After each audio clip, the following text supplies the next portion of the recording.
Have you ever felt that profound sense of exhaustion? Not just, physically tired, but really deep down in your spirit? Or maybe you've picked up on this subtle but kind of unmistakable hum in the air.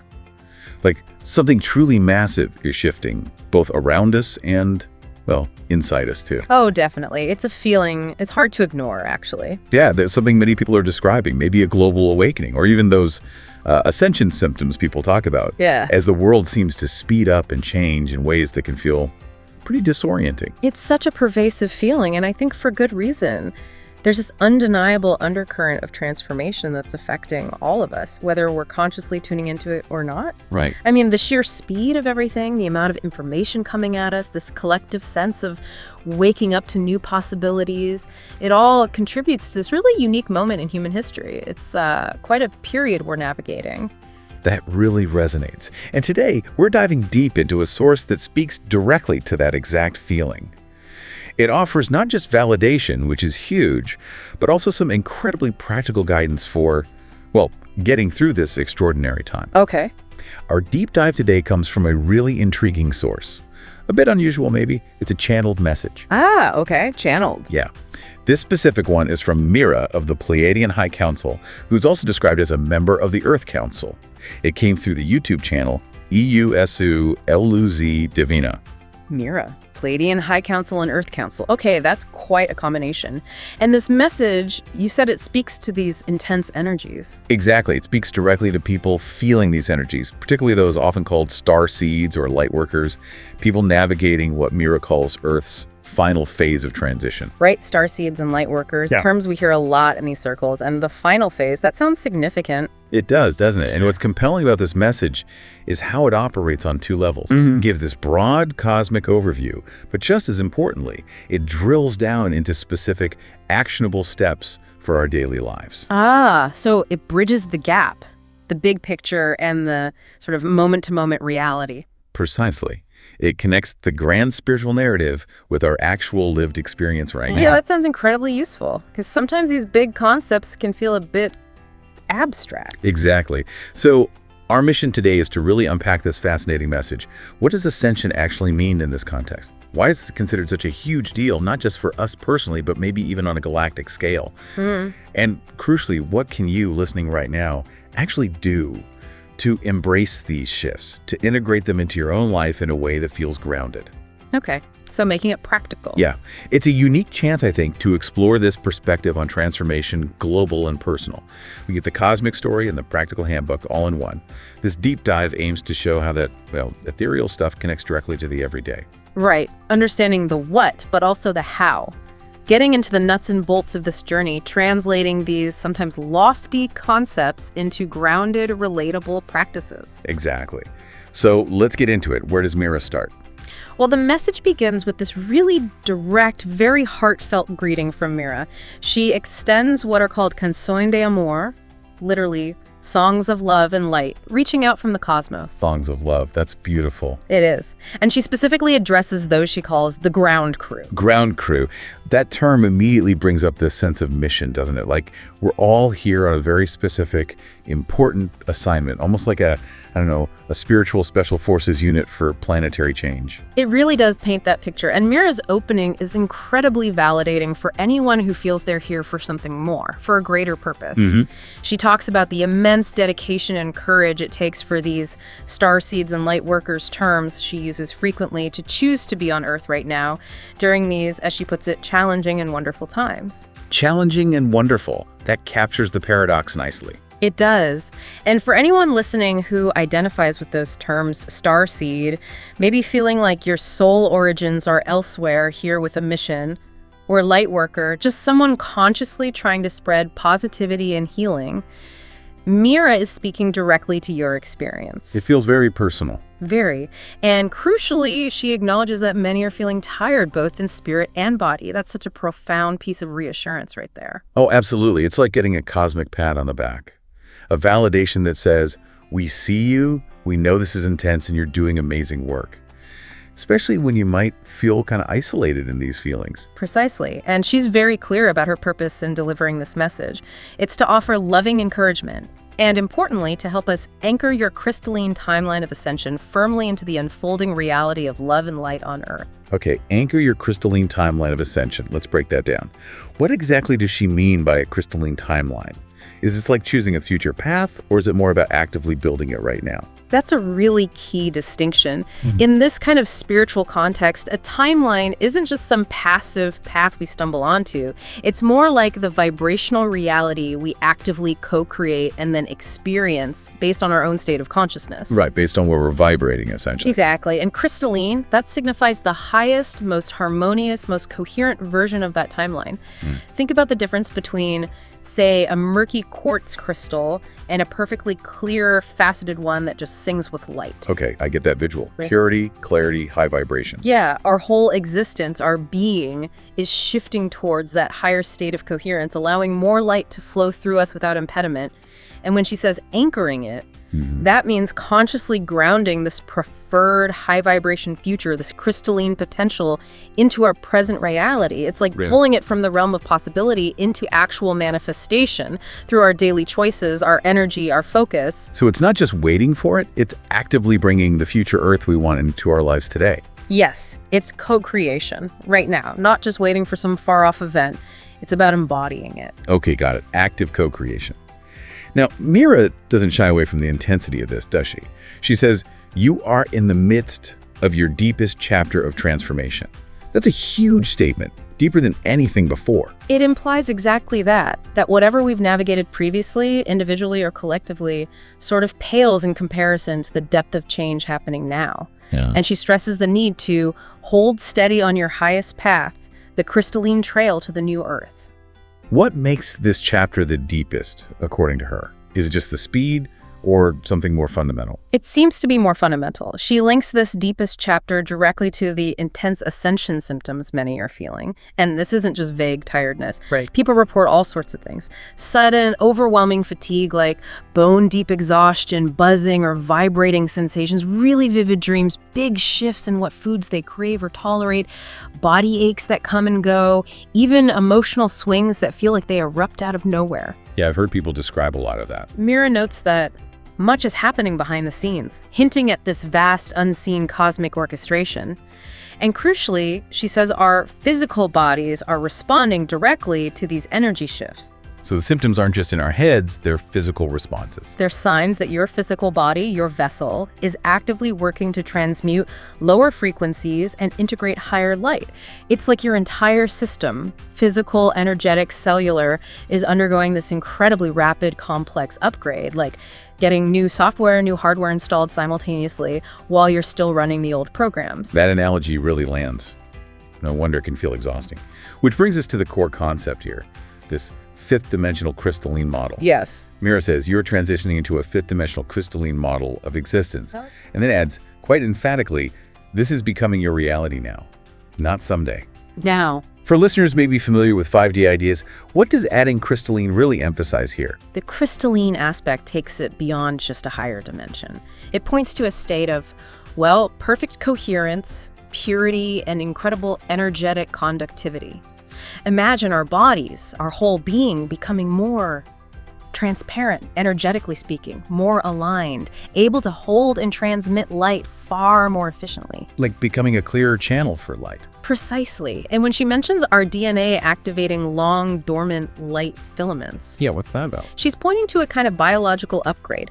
Our genetic blueprint, which maybe has been operating at a lower capacity for a long time, is now being switched on to its fuller potential. This allows us to embody more light, more information, unlocking capacities within us that have been Dormant capacities. Yeah. Like what, potentially? Well, the potential is vast, but she even mentions observable changes. Some people, she says, are literally radiating an inner glow. Wow, literally. That's what she says. And others are perceiving a more youthful appearance as the old density dissipates. So it's not just feeling better internally, it's a fundamental energetic shift that can even manifest physically. It really pushes the boundaries of our usual understanding of the human body. An inner glow, looking younger. Those are quite startling physical descriptions. How does that energetic transformation translate so physically? Whoa. But then there's that paradox she raises.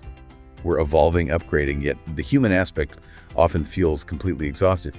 How does she square that circle? What's the energetic reason for that fatigue so many people feel? That's where her reassurance is so powerful. She explains that this exhaustion isn't a sign you're doing something wrong or failing or not progressing.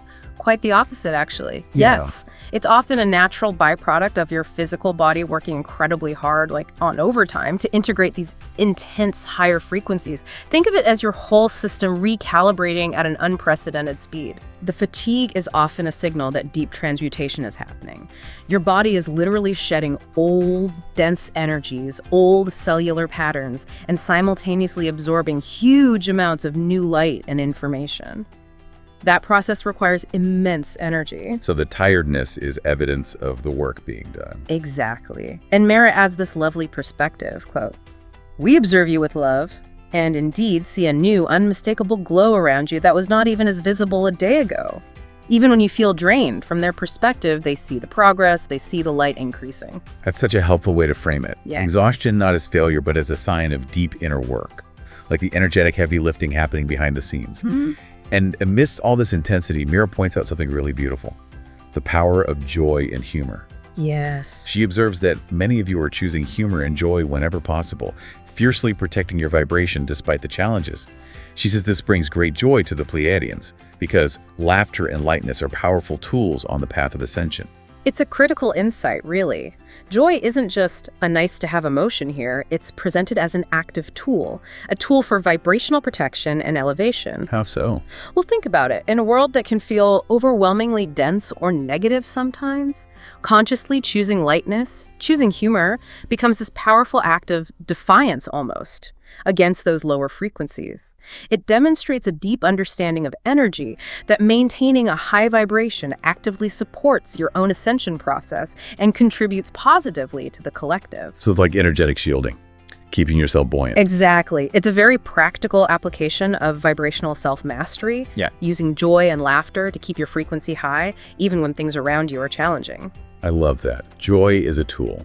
Okay, so after laying out this incredible cosmic backdrop, the transformation, the symptoms, the crystalline shift, Mira pivots, doesn't she? She does. She moves from the grand theory into something much more grounded. She offers practical and gentle guidance, a more hands-on approach to anchoring your highest ascension timeline into everyday life. It's a great shift from the what to the how. Precisely. And this is where the message becomes so incredibly applicable day to day. Mira explains that as your bodies transform and your consciousness expands, daily habits and intentions become vital keys to stabilizing your personal and collective upliftment. Vital keys. So our daily routines matter a lot. Immensely. The implication is clear. This whole ascension thing isn't just about having mystical experiences or understanding cosmic concepts. It's fundamentally about the conscious choices we make, moment by moment, every single day. These simple practices she outlines ensure you embody the growing light in every moment and remain aligned with the ascension timeline you have chosen. So we're consciously building that new reality from the ground up, starting right here with ourselves and our habits. Exactly. It's about consistency. Small, deliberate actions adding up over time. Okay, let's dive into these practical steps. The first one she shares is about starting the day right. The morning connection. Yes. Every morning upon awakening, before anything else, center yourself in the love of the Creator. Before anything else. Yeah. Before the phone, before coffee, before the to-do lists. That seems to be the emphasis, setting a powerful, intentional tone for the entire day, right from those first moments of waking consciousness, like calibrating your inner compass before you even set foot out of bed. How does she suggest we do that? It's beautifully simple, actually. Consciously reaching upward and inward toward the primal Creator, the source of all love, combining that intention with deep, conscious breathing, feeling, not just thinking about, but feeling this divine light flowing into and around you. Primal Creator, that term suggests the ultimate source, right?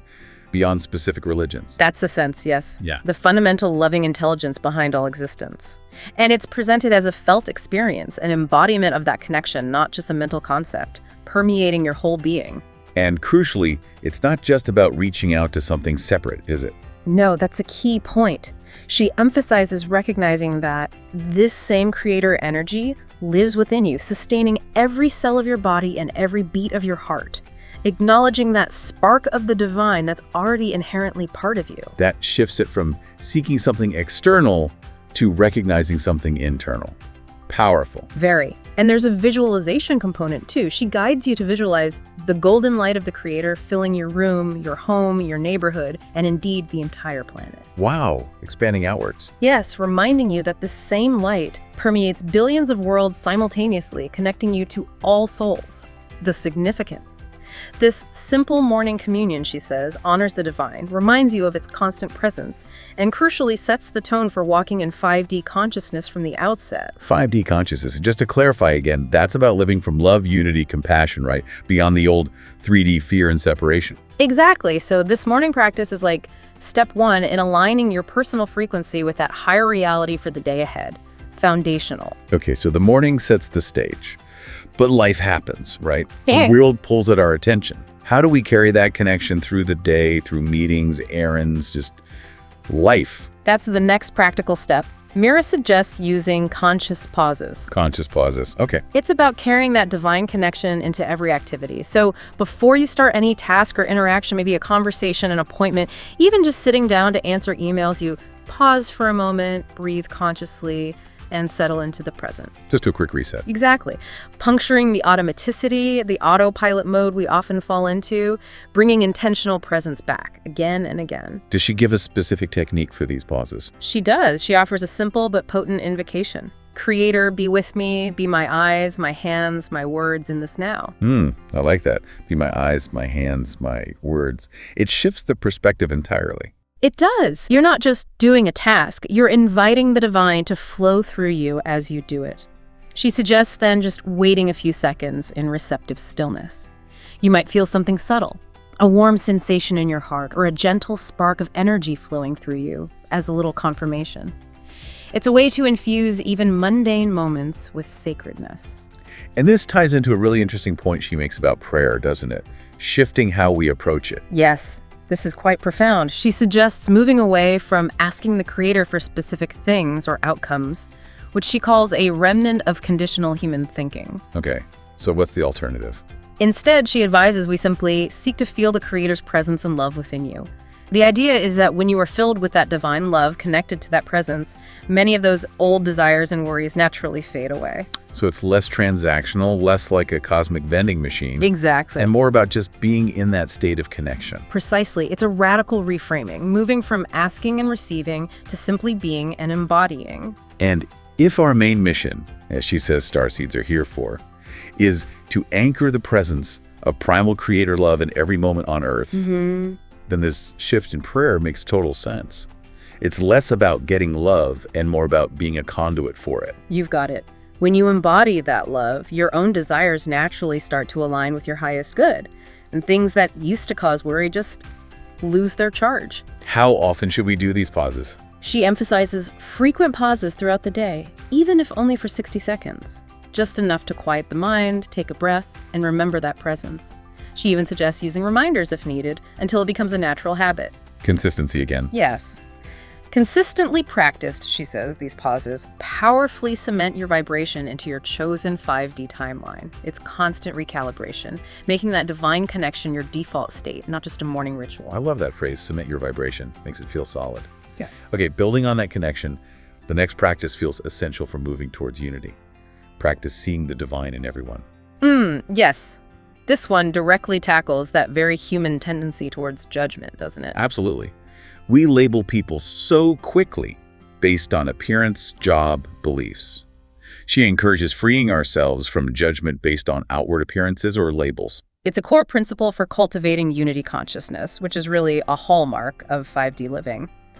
Mira reminds us that every single person is a sacred soul on their own journey, an expression of source just as you are. Regardless of how they're showing up in that moment. Exactly. Regardless of their external package, their actions, the labels we might stick on them, it's about seeing the inherent divinity underneath all of that. She offers an affirmation for this, right? She does, a simple, silent one. When you greet someone or even just think of them, silently affirm. The Creator in me acknowledges the Creator in you. The Creator in me acknowledges the Creator in you. Wow, that's powerful. It bypasses the ego's need to compare or divide. Completely. It reinforces our fundamental interconnectedness. And what's the impact of doing this regularly? Mira says this simple recognition honors the truth that both emanate from the one light. It actively nurtures unity consciousness on the planet and helps dissolve the old habit of quick judgments and separation. And personal. Personally, she says, you'll find more peace and compassion within yourself. You start to move through life as a conscious presence of love, treating others as extensions of yourselves. This, she concludes, is how 5D consciousness blossoms in everyday moments. It sounds like a path to much more harmonious interactions, even maybe in difficult situations. It really does. Transforming the mundane into sacred just by shifting your internal lens, which naturally leads to the question, okay, how do we maintain this when faced with real challenges or situations that genuinely feel dark? Right. Seeing the divine in a friendly face is one thing. What about situations that trigger fear, anger, outrage? Exactly. And Mira addresses this directly. In those challenging moments, she says, we need to learn to rise above dualistic thinking of good versus evil. Okay, transcend duality. That's a core spiritual concept. It is. She explains that the old three-dimensional worldview often divides experiences into light and darkness, right and wrong, but clarifies that this is a limited perspective. It requires looking beyond the surface reaction, beyond the immediate emotional trigger. What's the higher perspective she offers? It hinges on a core belief. In higher truth, the light of the primal creator is the only true power that exists. Only the light is real. That's the perspective. It reframes everything. What we perceive as evil or darkness isn't seen as an equal opposing force to the creator, but rather as an absence or a distortion of that light. A manifestation of unconsciousness, perhaps. Okay, so how do we apply that when we encounter, as she puts it, a misaligned circumstance or acts of darkness? We can't just ignore them. No, not ignore. But the advice is not to allow fear or anger to take root, because those lower vibrational emotions just feed the situation and pull us down. Instead, we're advised to silently affirm, this situation is ultimately an illusion, for only the Creator's light is real here. This situation is ultimately an illusion, for only the Creator's light is real here. That takes real conscious effort, especially when you're upset. It does. It's about refusing to grant power to the illusion, refusing to feed it with our fear or judgment.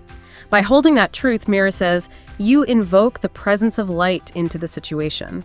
You start to see that even shadows are merely distortions seeking to be healed by love. So it's not denying the challenge or pretending suffering doesn't exist. Not at all. It's about facing it from a higher perspective, anchored in the certainty that divine light is operating through you. It's an active act of energetic transmutation. What's the outcome of adopting this mindset? She says, it will guide you through every perceived negativity with grace and confidence. And importantly, you become an instrument through which illusions dissolve, simply by refusing to grant them power over your reality. Wow. Active energetic alchemy. Transforming darkness by anchoring light.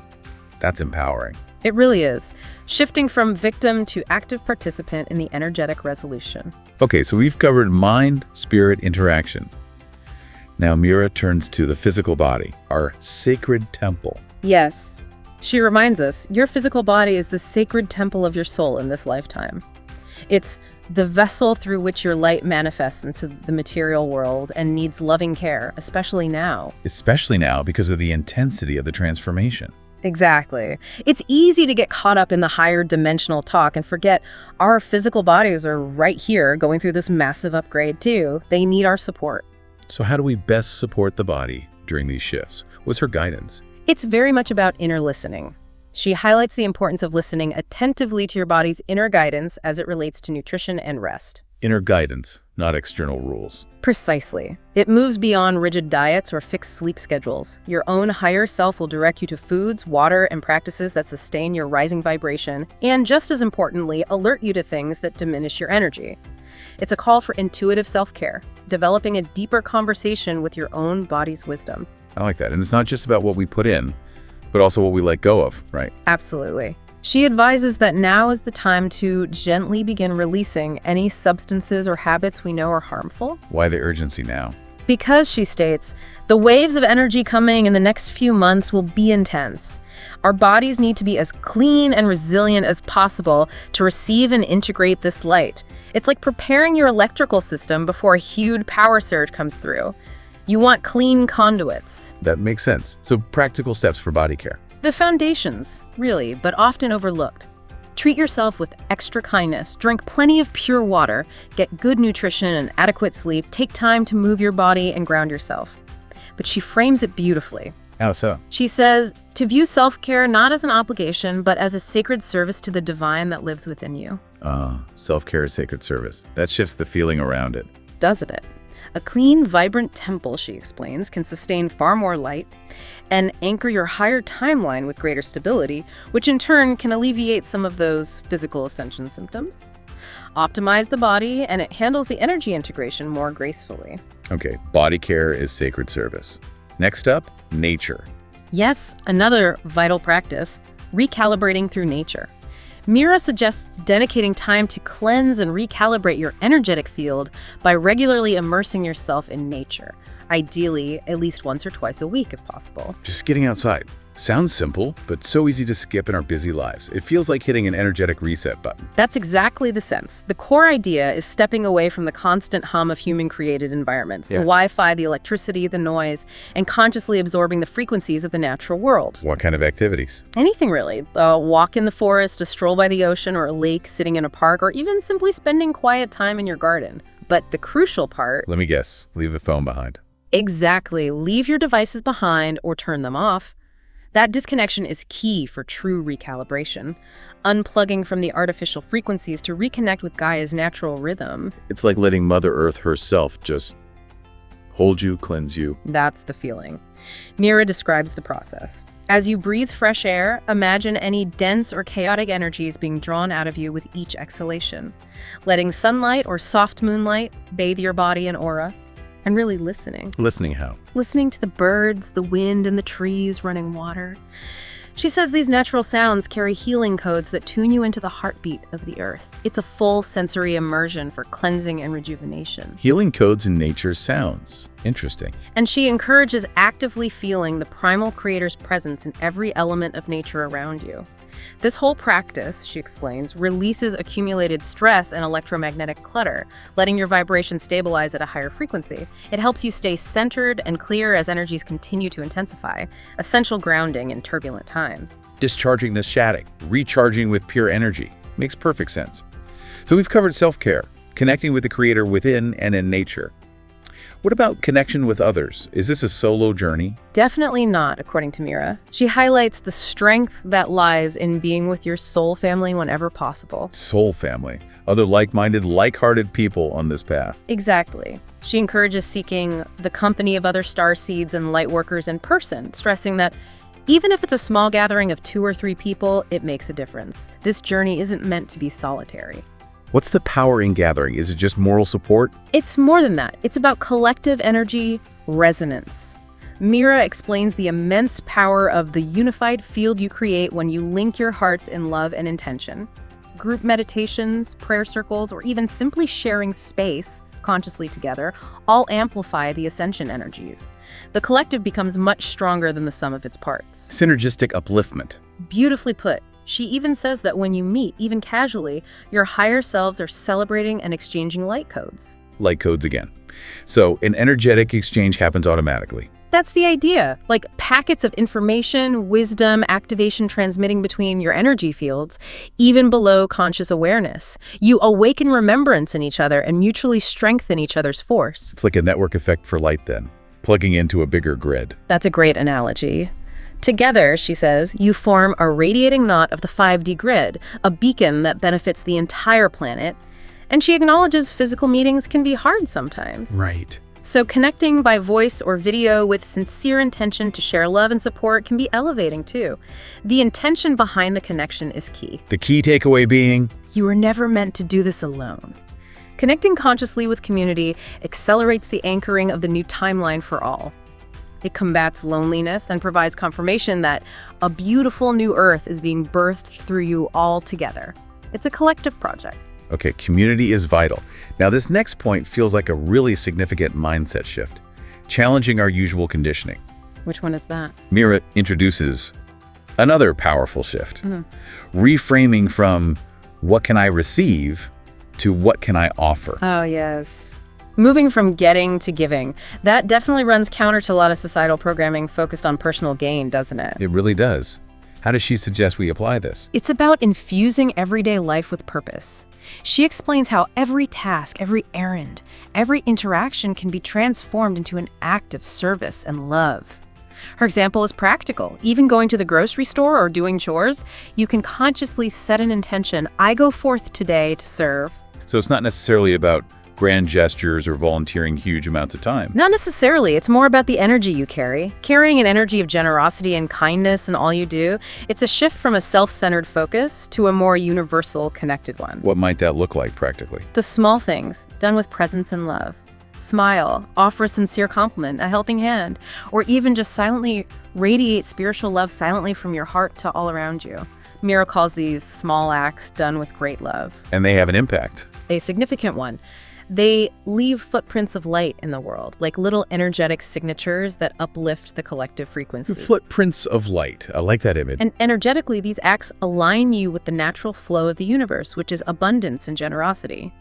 Mira states that as you give without depleting yourself, that's important, you will find you feel more connected and supported in return. So it's not about self-sacrifice, but entering a flow. Exactly. It becomes this beautiful feedback loop. The Creator's love circulates through giving hearts, multiplying blessings for all involved, transforming daily life into a sequence of giving moments, she says, elevates your vibration to unity, flow, and wholeness, the exact frequency of the ascended Earth. Embodiment again. A powerful way to live the new Earth frequency right now. Wow. One final practice in this section, and it's a big one. Releasing worry. Yes. Something we all grapple with. She advises, release the burden of worries and trust the divine on your journey to anchor a higher timeline. Why is releasing worry so crucial for anchoring that higher timeline? Because, as she puts it, fear and anxiety can act as weights that pull you down. They literally lower our vibrational frequency, keeping us tethered to the older, denser energies and thought patterns we're trying to move beyond. Keep us stuck. So how do we release them? It's easier said than done sometimes. That worry loop can be strong. It can be relentless, like a hamster wheel in the mind. Mira emphasizes the active, deliberate choice involved. It's not passive wishing. Whenever a worrisome thought or fearful what-if arises, make a deliberate choice to let it go. How? Just decide. She offers a visualization. Imagine handing each concern into the loving care of the primal creator, as if placing them into hands far greater and more capable than your own. Surrender. Trusting a higher power or wisdom. Exactly. A conscious act of surrender and trust, acknowledging you don't have to carry it all alone. Remembering, she says, that the Creator's wisdom is already resolving every situation in your life in perfect way and time. What if the negative thoughts keep coming back? Her advice is, don't wrestle with more thought. Don't get into an argument with the worry. Instead, breathe deeply and gently, bring your focus back to the present moment, the only place where life truly happens. Back to the now. Simple, but effective. Very. Because, as she reminds us, in the now, you are always safe and can feel the embrace of divine love around you. Worry lives in the past or the future. Presence is safety. And what happens when we cultivate this habit of surrender and presence? You'll start to perceive your path smoothing, she says. Miracles and solutions manifesting more easily when your mind is calm and confident. Releasing worries literally lightens your load and allows higher guidance to lead you forth. So letting go allows the divine to step in more easily. Precisely. You allow the Creator's hands to mold your highest good, and it frees you to step joyfully into the new reality that is being birthed. It shifts struggle into a more joyful unfolding, aligning with the universal flow. Okay, that completes the practical guidance section. Powerful stuff. Now, moving into the final section about the grand cosmic plan. Mira starts by reinforcing the importance of these practices, doesn't she? She does. She reiterates that while they might seem simple, their consistent application will profoundly transform your life. It's the consistency that ensures you anchor securely into the higher 5D Ascension timeline. The cumulative effect is monumental. It's not about grand one-off spiritual fireworks, but the steady flame of daily practice. Exactly. She encourages making your lives a living prayer of presence. Every morning alignment, every conscious pause, every act of kindness, every worry surrendered, let them all become an offering of your love to the divine. And the result of living this way. Creator's grace will fill your lives in unexpected ways, she promises. Your own joy, your faith, and your generosity of spirit will become the evidence that Ascension is alive within you. You become the living proof. So you, the listener, become the evidence, not just for yourself, but demonstrating this planetary shift is real. Yes. Mira states directly, you are truly carriers of the new light codes for humanity. Every conscious breath you take can help usher your planet into a higher octave of existence. Carriers of the new codes, that's a significant role. And she even reframes current world events. She does, quite radically. She says that the external happenings on Earth, even the chaos and challenges that come in the news, are in fact signs of the inner progress being made. Chaos is progress. How does that work? Her perspective is that old structures are being dismantled as the light in human hearts strengthens moment by moment, breath by breath. So what looks like breakdown from one perspective is actually the necessary clearing for breakthrough. It's a powerful counter-narrative to the often discouraging news cycle. That really shifts the perspective on watching the news. And she addresses doubt head on, right? Yes, she knows people feel it. You wonder if ascension is truly happening when there is still so much turbulence around you?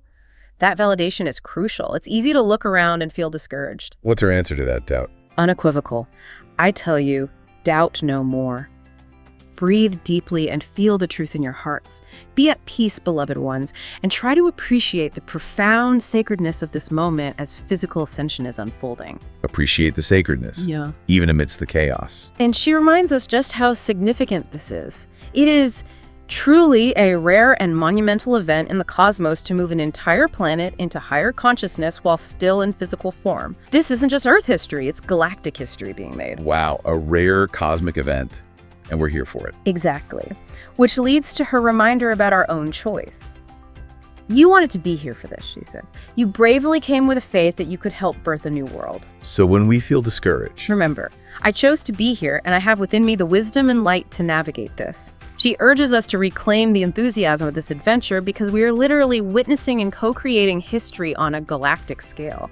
It's a callback to our soul's purpose, our initial excitement for this mission. Reclaim the enthusiasm. I like that. And amidst this grand scale, she also offers compassion for the day-to-day experience, doesn't she? Yes, very much so. Self-compassion is key. She acknowledges that each of you will respond a little differently to the intense waves of light flowing in from the great central sun. Some days you'll feel energized, ready to go. Others, totally drained or emotionally all over the place. And crucially, it is okay. That permission to just be where you are is so important, no judgment. Absolutely. And then she shares a little from the Pleiadian perspective. Oh, what do they see? She reveals they have been monitoring the energetic changes, and the data we see is stunning and encouraging. She states flatly that this is the most powerful acceleration of consciousness we Pleiadians have ever observed on Earth. Wow. So from their vantage point, it's undeniable and unprecedented. That's the message. Even though much of the information we bring is 5D light data, not yet evident in third-dimensional news, she reminds us again to use our discernment. Absorb only that which resonates in your hearts. Trust your inner knowing. So their overall outlook is positive. Highly optimistic. Mira shares their vision. The skies ahead are already opening, and we see calm waters on the horizon as humanity frees itself from ancestral limitations.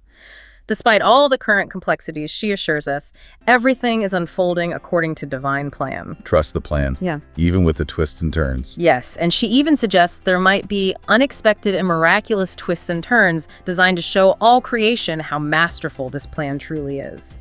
The focus isn't on predicting every detail, but on the power of co-creation between the divine and humanity working in harmony to bring true freedom to this beloved planet. Go creation again. And this freedom. It was earned, she emphasizes, by the hard work and unwavering faith of those dedicated to the light. And then that crucial reminder, you are not alone on this journey. Who is with us? Thousands of our Pleiadian ships of light and countless benevolent beings from many star nations are here working behind the scenes to support Earth's ascension. Profound support, even if unseen. That's incredibly comforting to hear. So what does this cosmic plan actually involve, energetically? How does the light get here? Mira explains that for several years, extremely high-frequency light has been pouring onto Earth from the galaxy. She connects this to things even our scientists are noticing. Unusual solar activity and cosmic rays bombarding your planet, as well as those spikes in the Schumann resonance. So observable phenomena linked to this spiritual plan. Yes, she presents them as part of this grand cosmic plan to uplift Earth's vibration, aligning the scientific data points with the spiritual narrative. Okay, so the light pours in. Is that the whole plan? Only half, apparently. Delivering the light was only half the task. The other crucial half, This light needed to be anchored into Gaia's crystalline core and grid. Gaia Earth's consciousness and her energetic grid. So the light needs to be grounded. Exactly. And this is where our role becomes absolutely central to the whole cosmic operation. Right. This is where we come in, the ground crew. Precisely. Mira says the cosmos called forth living anchors, which are you, the starseeds and light bearers incarnated on Earth. It is you who have been receiving these energies into your bodies, sometimes uncomfortably, transmuting them, and then anchoring them into the Earth through your intention and conscious presence. So we're like human lightning rods, grounding this cosmic energy. That's a great way to put it. A hands-on, embodied role. We receive, transmute, and anchor. And what's the result of us doing that? This is amazing. By doing this, you have helped build what you might call a new 5D grid for Earth. This grid vibrates at the higher frequency that matches our own newly activated 4D and 5D DNA filaments. Our personal upgrades literally build the planet's new energetic infrastructure. Wow. Our inner work directly creates the outer grid. Exactly. And then comes the confirmation, which is huge. Recent confirmations from our monitoring show that this fifth-dimensional energy field is now fully formed and functional on Gaia's surface for the first time in eons. Fully formed and functional. That's what she states. The foundation for a new reality is firmly established, thanks to the joint efforts of heaven and earth, of the galactics and the ground crew. It's not just a potential anymore, it's a confirmed energetic reality, a monumental achievement. That is genuinely staggering. It makes all the personal challenges, the fatigue, the inner work feel incredibly worthwhile, knowing it contributed to that. Doesn't it just, it validates every effort. Okay, so speaking of building new realities, Mira also talks more about timelines. Can you unpack that concept a bit more? What is a timeline in this spiritual sense? She defines it quite clearly. Yeah. A timeline is essentially the manifested reality that you experience, and it arises from your vibrational state and focus. The key insight is our agency. Where you place your energy and attention, you create. So our reality depends on our inner state. Fundamentally, the higher your vibration and the more loving light you hold, the higher the timeline or version of reality you will perceive and live. This explains how two people can be in the same place but have vastly different experiences, right? It depends on their internal frequency. She uses that radio analogy, which is helpful. Yes, the tuning a radio analogy. Just like the station you hear depends on the frequency you tune into. Similarly, by consciously holding a higher frequency through these practices, you literally shift your personal and collective experience into a higher timeline of existence. Which is why the inner work is so crucial. It directly impacts the world we experience. Exactly. It validates everything we've discussed, connecting our internal state directly to our external manifestation. And this brings us back to a really simple, powerful tool for managing energy and timelines: the breath. Yes, she revisits conscious breathing as a direct tool for managing your energy. And she describes a very active process for using it to release density. How does that work? You breathe deeply into your abdomen or any area of discomfort. Then, as you exhale, you imagine you are willfully releasing any heavy or stagnant energy stored there. Visualize it, leaving on the out-breath. Okay, breathing out the old. And then, crucially, breathe fresh light into the empty space you've created. It's a constant cycle. Release the dense, inhale the light. Purification and renewal right down at the cellular level. So it's not just relaxing, it's energetic cleansing and upgrading. That's the idea. Mira explains this repetitive practice releases space within your cells for your own healing light to enter and revitalize them. And the potential impact is profound.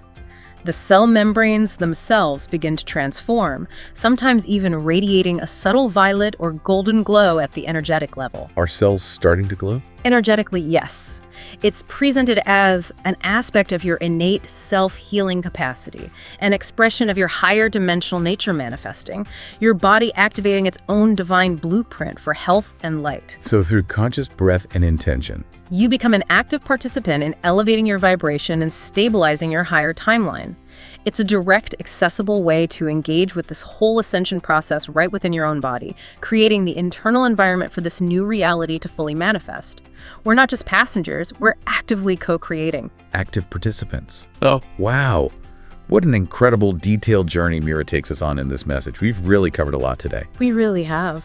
From understanding the profound transformation Earth and humanity are going through this shift into a 5D crystalline existence, to unpacking all those simple yet truly powerful daily practices Mira offered, all designed to help you anchor this new reality within yourself. The whole toolkit. The morning connection to Creator, invoking divine presence throughout the day, seeing the divine in everyone, rising above duality, nurturing the body as a sacred temple. Recalibrating with nature, the power of soul-family connection, shifting from getting to giving through service, and finally releasing worry and trusting that divine flow. It's quite a comprehensive guide. It truly is. And Mira's final call really reinforces that sacred calling, doesn't it? Reminding the ground crew of the light that you are actively involved in rewriting reality on this planet. Rewriting reality, that's huge. It is. She stresses that you become not just witnesses, but co-authors of the new Earth that is being birthed. It's a profound responsibility, yes, but also just an immense privilege to be part of something so pivotal. So the message is clear. Keep trusting the process. Keep doing the inner and outer work. Exactly. The seeds you plant now, Mira assures, will blossom in times to come of peace, harmony, and unity. And always remember, you are deeply loved, guided, and honored for all that you are. You're not doing this alone, and your efforts, however small they might feel sometimes, are deeply significant. Every conscious breath matters. Every intentional choice contributes to this grand unfolding. Which leaves us, perhaps, with one final question for you, the listener, to really sit with. Okay. If our collective consciousness truly does shape our reality, as Mira suggests, what seemingly small, consistent daily choice could you make, starting today, that would most powerfully align your own personal experience with this evolving new Earth she speaks of? Just one small, consistent choice. Yes. And then consider, how might that single consistent choice, through its own ripple effect, begin to impact the world around you? One loving thought, one kind action, one moment of presence at a time. That's a beautiful thought to end on. Thank you for unpacking all of that with us today. My pleasure. It's fascinating material. It really is. Thank you for joining us on this deep dive. Until next time, keep exploring, keep practicing, and keep anchoring your light.